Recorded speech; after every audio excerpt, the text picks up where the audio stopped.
Hello, everybody. Hope you all are doing well today. Just want to mention first and foremost, again, thank you so much for your time for filling in the About Yous on your As You Learn page. I'm not going to spend too much time on terms of getting everything set up for this week as well as kind of branching into next week. I'm going to kind of save that for a later day. And that's only because I've got a lot to cover over today, so I want to just go ahead and jump into the chapter itself. Remember, in this case, though, that we still have our Cialdini book, and we're covering over the first chapter within this one in particular. And this is kind of an interesting segment that we're talking about because we're still relating into the intrapersonal communication. Again, not to be confused with interpersonal, within the communication within your own mind. And it really begs the first question before we even get into what a fixed action pattern is as part of our first Theory Thursday. The first thing that we have to do is we have to kind of dissect what a fixed action pattern is by developing another theory to start off with, another concept. But before we even do that, I want to mention to you of, let's take this video for example, and how much are you really cognitively processing what I'm telling you through this video. Now granted, I'm not moving, there's not a lot of flashy colors going on, I don't have slides on this in particular, so just seeing me lecture about something may not be the most enjoyable or most entertaining thing to be presenting or to be listening to in this case. So, and I can actually determine that to some regard because YouTube has analytics that will actually gauge your retention as you're viewing this. So I know what parts are very entertaining and what parts are not. So, which typically just works in a scale of starting off watching it and then it just goes down from there. So, and that's typically how it works in terms of retention. But again, it is difficult to be on 100% of all times, to be critically processing the information that's being delivered to you at all times. And so it's easy to some regard. I know I mentioned last class that persuasion is very hard, and in a lot of cases it is when you're on your guard. When you're not on your guard is usually when catching people in this kind of state really plays a part. And I'll give you an example. There's a little something called excitation transfer theory. And this is usually when people put commercials after really big moments in sports games.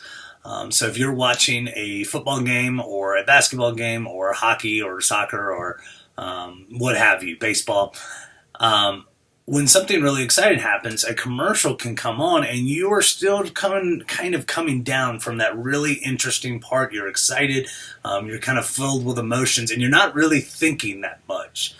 So they can kind of catch you off guard on that. And this is where the debate of kind of subliminal advertising comes into play. I don't really think that's the case, but it is a very interesting component to think about. And this is where advertisers can really make their persuasive messages work, is when you aren't really thinking. And I think that when we're dealing with areas of not really giving it our all in terms of critically processing, it's usually when we are watching TV, because that's our time to kind of turn off our brain and not think so much, and just kind of let the story and entertainment kind of take us away from our responsibilities and things like that. So this is a notion of, again, fixed action patterns working when we're not really thinking. So what is a fixed action pattern? Well, before we even do that, we've got to look at terms of what an availability heuristic is. And I'll repeat that one more time. It's called an availability heuristic, and how it relates to fixed action patterns. So availability heuristics are mental shortcuts. Prior research has indicated that most of your long-term memory actually never goes away. And that's why it's called just that. It's long-term memory. So you might sit there and say, I forget something. I forget a name, a date, a place. I forget something from my class. I forget something that my wife told me at one point or another, because we've had many conversations in between this thing that I'm supposed to remember and the point of trying to recall said thing. And that can be really difficult. But it works as storage. And so all of this kind of works in terms of you go up into the attic and there's all this stuff there. You never really forgot about it, but you're not thinking about it at the time. So where availability heuristics comes in is where they say that your brain in this area doesn't lose that storage. It's up there in that attic, but you got to go up there and get it. You got to go up there and find it. You got to sit there and start really thinking about what it is that you're trying to bring back into the front of your cognition, because you may sit there and say, well, I was thinking about 700 different things before I got up to thinking about the thing that I'm supposed to be thinking about right now. That was a lot of times I used the word think right now. So in this case, this is typically why, let's say you're watching an episode of a TV show and you see an actor that you're like, oh, I know who that is. I think, you don't really go into the process of thinking, that's Zooey Deschanel. And you might sit there and say, I'm not really thinking about her for the most part in my given day. But all of a sudden it kind of pops into your brain randomly because, you actually gave it some thought, or it just, again, kind of popped into your brain, in this case at 3 a.m. when you were sleeping, and then all of a sudden, ta-da, it's back into your brain again. But so building that is a little bit difficult. In terms of thinking and evaluating and processing at all times is really hard to do because, again, we tend to shift focus in different ways. And we do like to shut our brains off. And again, this is where research from a gentleman by the name of James Potter would mention, and not the Harry Potter father, James Potter. This is a researcher out in California, would talk about that we're not always critically evaluating all the messages that we're seeing on television. Sometimes we just want to be transported, or sometimes we've got it on for background. I looked at my Spotify list and looked how many minutes I listened to in the year 2017, and I said, how much did I actively listen to the lyrics that were being sung, or was I just doing that while I was writing lectures, while I was, working out, that kind of thing. And so, but what if someone is talking to us and we just, check out? In this case, I don't know if you've ever had that before, where all of a sudden you're thinking about something completely different in this case. And we also have little idioms or axioms or cliches or maxims, whatever you want to call it, colloquialisms, that we bring into the table to, if we check out, sometimes we just say things as filler. So, as encouragement, you could just say, you can do it. If someone's going through a rough time, it just, that sounds rough. If someone starts a conversation, fine, how are you? You may not actually be fine. You may actually be having a really bad day, or, you might be doing great. But in this case, you just, fine, how are you? But they can be more complex, too. They don't have to necessarily be that, generic. People mention that's just the way it is, for instance. Or, I'm your mother, so I said so. Or, I'm your father, so I said so. Or, stand up for something or fall for anything. These aren't inherently wrong phrases, but there are obviously loopholes to everything that's being said here. There are obviously things that when we say these things, it may be that we just don't want to listen to whatever it is you have to say. And so we come up with an idiom to kind of break what's being talked about in here. Because again, if you have a stubborn child in this regard, it may be easier just to play the authority card and say, look, I said so, that's why. So, conversation over. And this is one of those elements within fixed action or availability heuristics that, again, I don't want to take the time to really think through the logical assessment that, a 3 or 4 year old is coming up with. I just want them to stop talking, per se. And it can affect our listening too, how we judge people before they open their mouth. And again, that's what's called script writing. And you probably do this to some regard when you see someone that you say, oh, I know what they're going to say, or morning people, for instance. If you're not a morning person without your coffee or something along those lines, if you see someone who's really happy in the morning, you might actually sit there and go, I don't even want to talk to this person because I know what they're going to say. They're just going to be really cheery, and I don't want to be really cheery right now. And shutting down once an area of disagreement is in the conversation. I mean, these are the agree to disagree. Sometimes you're just like, this conversation isn't going anywhere. Neither sides are going to persuade one another. I'm just going to stop. So all of these have to do with availability heuristics and what's on our brain at the particular time and those mental shortcuts. Again, these colloquialisms work as mental shortcuts to every single thing that we're trying to talk about in our daily life. And they're very important because, again, as we're constantly being persuaded, we have to come up with things to talk about. And sometimes we're just not in the mood to talk. So we come up with these mental shortcuts to respond in this case, which, again, can be an easy way to avoid a conversation, or someone could completely call you out on avoiding the conversation, and it can backfire. So what does this have to do with fixed action patterns?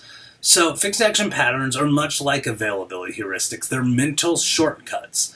It's sometimes things that you don't even think about in any given scenario. For instance, yawning. If you see someone yawn, you are more inclined to yawn as well. This is kind of a nature rule, nature and nurture. This one's more nature, where the scholar who came up with this one, I'm blanking on the name right off the top of my head, but it was kind of this evolution, your cognitive evolution in this case, where, for years and years and years, when you see someone yawn, you do the same as well. Another, and this is kind of an interesting, kind of gross, but interesting study of washing your hands in a restroom privately versus publicly. And they interviewed people of, do you wash your hands in your own house? And, there's a handful of people, no pun intended, that actually say, no, I don't wash my hands when I'm at my house. Whereas if there's a group of people around me when I'm doing this particular thing, in terms of washing my hands, I'm more inclined, just because there's a lot of people and there's that societal pressure of you are expected to do that. Now, I want to make this clear, just in case anybody has decided to skip along and listen to it. I do wash my hands. But it is that particular social pressure that comes into play of you are expected to do so for obvious reasons. Also, when everybody is staring at one particular thing, I mean, think of the eclipse that happened several months ago of people, now granted, hopefully with sunglasses, or not sunglasses, with the glasses they were supposed to give you among a couple of other variations of looking up at something. But this is actually kind of a fun social experiment that people have done in the past. They've just gotten groups of 10 or 12 people and just told them to look in a random direction. Nothing's going on. But as people were walking by and seeing this group look at something completely that isn't there, you're so inclined to look yourself. Again, this will come a little bit later in terms of Cialdini's influence. But again, without them having to say anything, they've influenced you that whatever's going on over in this direction is important. And you didn't even have to think about it. It was just something that's kind of ingrained.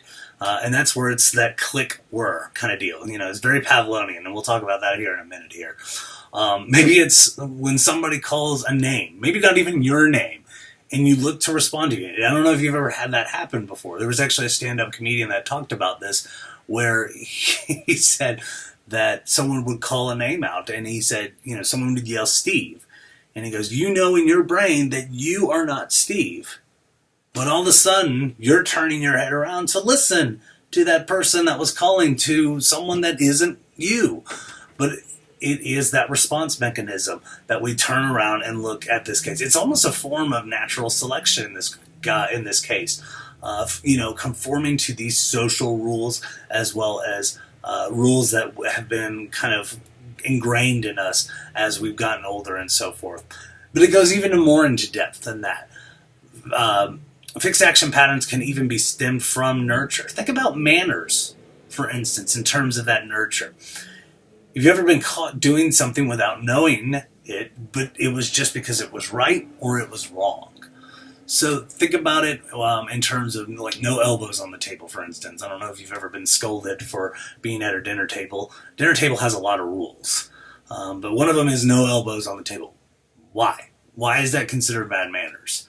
Another one, and this was one that I was really interested in. I'd read this in a manners book not too long ago, just kind of preparing for this lecture, was if you're at a movie theater and let's say you're in the middle of the row, you want to use the restroom, it is more polite to turn towards the person rather than them seeing your rear end as you're walking across in front of those people who are trying to watch the movie or a concert or what have you.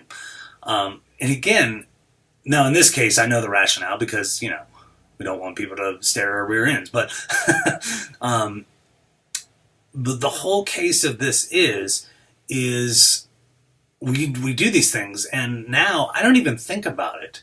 I just turn and exit that particular way. A last good example for that one is a comedian by the name of Jeff Foxworthy, which I think he gets a bad rep in some regards. I think he's actually kind of funny if you get past his "you might be a redneck" bit.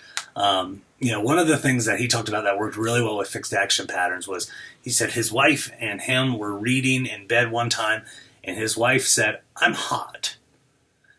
And without him thinking, Jeff Foxworthy closed his book, he walked to the front of the room, he switched the fan on, he walked back, and he thought, whoa, he wasn't hot.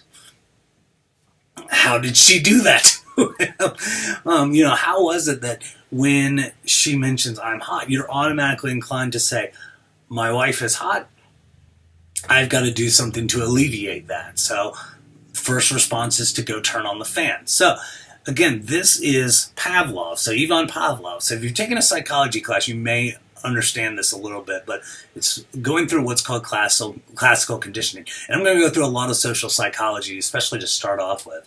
But basically his thing was triggering dogs to salivate only by the sound of a bell. So he would show them food, ring a bell, and he would train the dog each time that when they were listening to that bell, they would automatically salivate to the point where they didn't even need the food. And if I rang the bell, that would salivate. And again, it happens all the time, especially with dogs too. Well, my dogs know, I've got 2 dogs, that a specific time is time for dinner. They know what time it's supposed to be. Or if a certain noise makes in the kitchen. So my dogs love laser pointers. So when I open a kitchen drawer and I pull out a laser pointer and it has this little jingle to it, it's very, very unique. They automatically, wherever they are, they'll come running up just because they know this is kind of a playtime, if you will. So this is cool and all from the psychological perspective, but what in the world does it have to do with practical applications when it comes to persuasion, when it comes to advertising, when it comes to PR, what have you? So let's consider what Cialdini mentioned.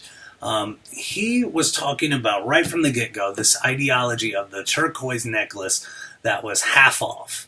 So the store owner said, nobody's purchasing this. I've made it to where it's not expensive. Obviously, since the price is low, people will buy it, right?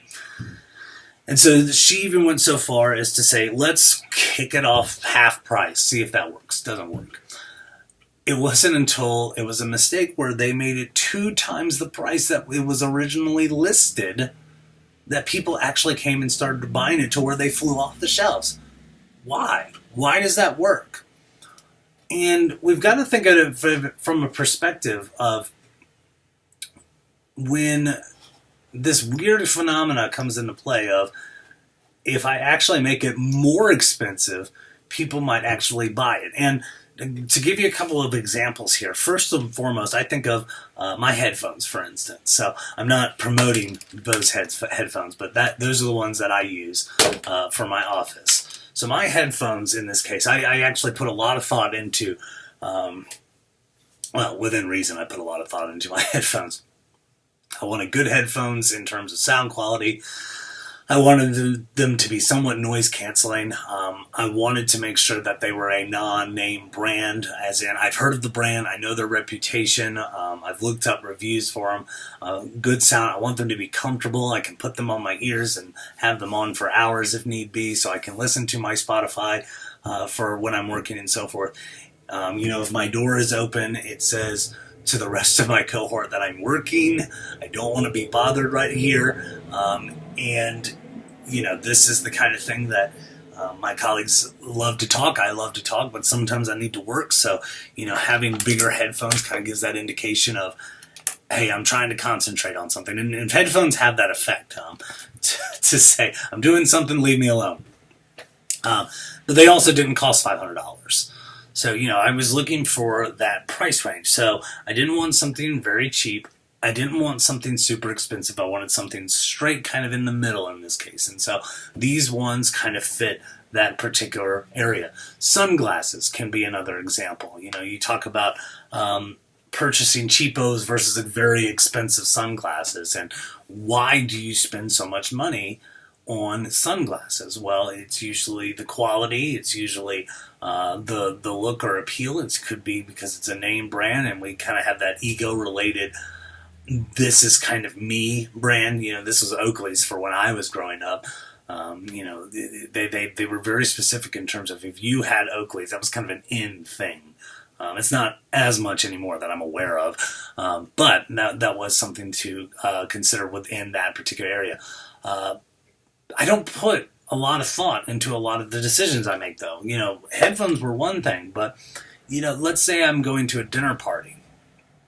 And one area that I don't think a lot about, I don't know squat about, is, well, I know within reason, I don't know that much, even though I worked with a sommelier for a period of time, is wine.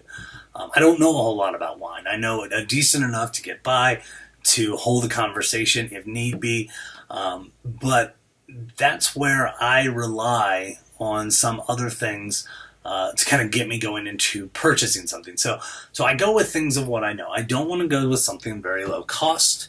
I don't want to go something that's, a $500 or even way more expensive than that bottle of wine. It's probably good, but is it really worth the tag? I've had glasses of scotch that were extremely expensive. I didn't pay for them. They were gifts at one point or another.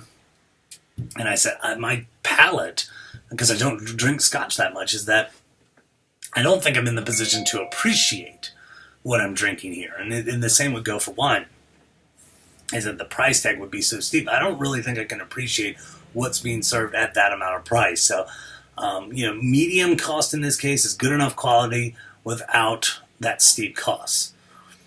So, I'm kind of a buyer demographic there. If they know that I would bring a bottle of wine to a dinner party, that this would be a really grand opportunity to use that as a grocery store or a wine vendor or, whatever it may be. So if I'm a business, I might consider the pricing in retail when it comes to selling something I want to sell. What if a bottle of wine was $50, but I marked it down to $25? It may be only a $15 bottle of wine. But if it's an absurd price and I knock it down, in this case, then it seems like they're getting a really good deal. So I may be actually, and this happens a lot, especially in the wine industry, where people will have it at a really absurd price. You go to Lowe's or Harris Teeter or Publix or what have you, and you see that this absurd price has dropped significantly in that regard.